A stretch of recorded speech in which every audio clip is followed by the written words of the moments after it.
Well, hey everybody, it's Chris here at Keys to the Shop, and welcome to another edition of Shift Break. Today's episode is brought to you by our friends at La Marzocco. You're looking for an espresso machine, you're looking for grinders, you're looking for the best espresso equipment. It's hard to know who to trust in the industry because everybody has claims, but few people have been around for almost 100 years, as La Marzocco has. Handmade in Florence, Italy, since 1927. This company is trusted because it's trustworthy, because it's beautiful, dependable, innovative. The equipment ranges in scope from very manual to very technologically advanced. Depending on your flavor and your style and what you need in your business, La Marzocco's espresso machines and espresso equipment is able to meet you where you are and take you where you want to go. That's what tools in this business are for. That's why they've crafted this for craftspeople like you. So go ahead and go to lamarzocco.com for more information. And again, you should reach out to them, info@lamarzocco.com. Talk to the people that are handling sales. They'll help fit you with the right equipment for your coffee shop at lamarzocco.com. Also, today's episode is brought to you by our friends at rattleware.com. There is a lot to be said for smallwares, and I do consulting, and coaching. One of the things that we do with folks who are opening coffee shops, and we say, okay, here's the major equipment that we need, but then what about all the little things? Because it makes a big difference if you get little things that work or don't work. They're not afterthoughts. They shouldn't be afterthoughts. Will it work when I whisk something, when I use that knockbox? Is it going to fall apart? Is it going to not function? Does it feel good in the hand? These are things you have to think about. And it's helpful to go to a place like rattleware.com where they've done a lot of that thinking for you in a way, right? They just want smallwares that work. So go to rattleware.com. They're there to help you work well with smallwares that just work. And I think they're really great people. So rattleware.com. Now, today's episode, we're going to talk about the heart in the hands. Actually, I started recording and I thought, I don't know if I want to talk about what I originally wanted to talk about. It was something about hiring, and it's important. So it'll probably be another shift break sometime in the future. But the thing that I want to talk about is what I just got done recording for our key holder coaching group members. Every time we have one of our 2-hour sessions where we get to focus on the hot seats we call it the hot seat, where we have 2 members every time we meet, give us a sort of breakdown of an issue that they need our help with. And so we then ask questions, we offer input and suggestions. After each meeting, I will record personally some thoughts about the issue. And one of the things that I was saying yesterday as I was recording something for our key holder coaching group members, I thought would be helpful for you too. This person is experiencing a moment in the success of their business where they're wanting to take it another step further and refine their image, not rebrand per se, but sort of take more control of what was organically grown and become a little bit more of where they wanted to go. So everybody can relate to this, where you start your business, you just need to start getting profitable. You want to become better as an owner, as a manager of people. There's so many things to think about. And I liken it to when you're first learning chords on a guitar. It feels awkward. You haven't developed calluses on your fingers yet. And those of you who play guitar know, maybe you can remember if you've been playing for years what it was like to try to make certain chords. I'm never going to be able to do this. But then you're able to. At that point that you learn the fundamentals, one of the things that you end up being able to do later on, you're better at controlling where you go and choosing how you display your talent, right? Or you can write music instead of just writing, playing other people's music.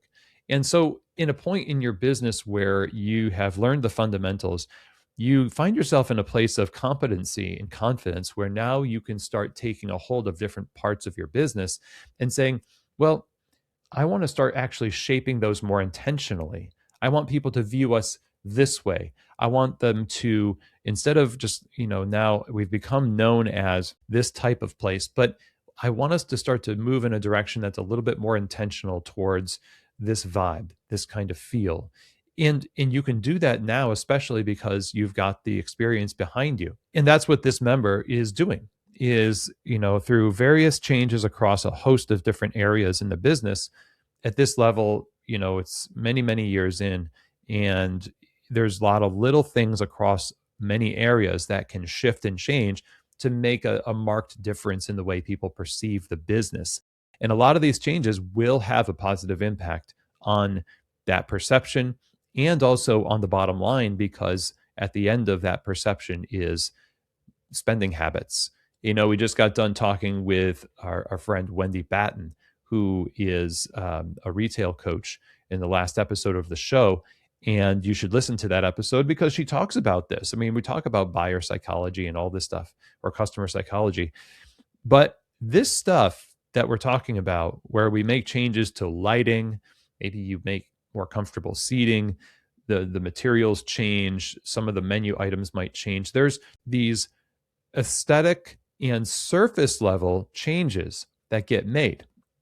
But there's also something that has to happen deeper. And that's kind of the standard operating procedures, the culture, communication, and the fortification of relationships and structure beneath all of that. That's the foundation of it, that also needs to change in step with those aesthetic changes. So you can change the skin, you can change the look and the paint and the chairs and the lights, and some of the menu items and the music and all of that stuff. But then if nothing else changes, if you don't either fortify and guarantee the consistency of culture and hospitality, which was this member's main concern, which I loved. And I told him, I said, it's great that you're thinking about this, because that's part of what goes wrong with the refinement process. With people think about just changing the outside, but they don't think about protecting that thing, that the hospitality, the culture, and the structure beneath it. So it got me thinking, this is partly, a head and the heart thing. So the heart of the business is the operational structure, the why, and the culture, those things that operate to really fuel the rest of the business. And then the head and the hands are the things that do the work. It's the execution of it. It's the aesthetics and everything else. You have to really have both. You've got to look at the core stuff, that heart stuff, and say that needs to be healthy in order for everything else to actually be functional too, or else we're missing a huge part of success. So if you only change the outside, but don't pay attention to the health of that thing that is core to the business, that foundational part, then your success might be short-lived, because everybody's been there, where you go to a place that has that vibe that you want. Oh, it's there's such a great looking coffee shop. It's got all the things that I want, right? You walk up, you talk to the staff, and as soon as you start exchange with the staff, it falls apart, or there's no consistency. There's no hospitality. There's not great consistency. That maybe the quality control is not even there. Like it's not good coffee. It's not good food. This is the kind of thing that makes these efforts seem so futile. I mean, or like a waste of time. But we often don't even attribute our failure when we do fail in those ways. If you have that really awesome looking cafe, etc., but it doesn't actually have that great experience, what do we do oftentimes? We say, well, I guess we need to change the look again, or we just need to rebrand. And so we get in this cycle of always trying to change the outside, but never really truly changing the inside. So here's the thing today. We've got to focus on both. And if we talk about marketing often, if you market your business, you've got to back up that marketing with operational excellence. How are you going to actually achieve great hospitality? How are you going to achieve quality control consistently and keep your promises to your customers. So you've got to focus on the heart, and then the head and the hands are the ones that work throughout the day. The changes that you make in the business need to be backed up by the systems that allow you to offer that consistency, that quality control, the hospitality and the culture. So maybe that's you today and you're looking to change things in the coffee shop, but one thing that you always need to figure out is how can we maintain the great things that are at the core of our business and even increase the quality, increase the consistency and the hospitality that we give people while we're doing this kind of touch up and redirection or intentional refreshing of different visuals of our cafe. These are really important, and I think that it was a great hot seat that we had during our key holder coaching groups, and it gave our member that we focused on in that time a lot of great things to help direct their efforts with their staff over multiple cafes. And hopefully that's something that you can take away from this shift break as well. Thank you very much for being here. I appreciate all of you. And as always, we'll see you here next week on another edition of Shift Break, from Keys to the Shop.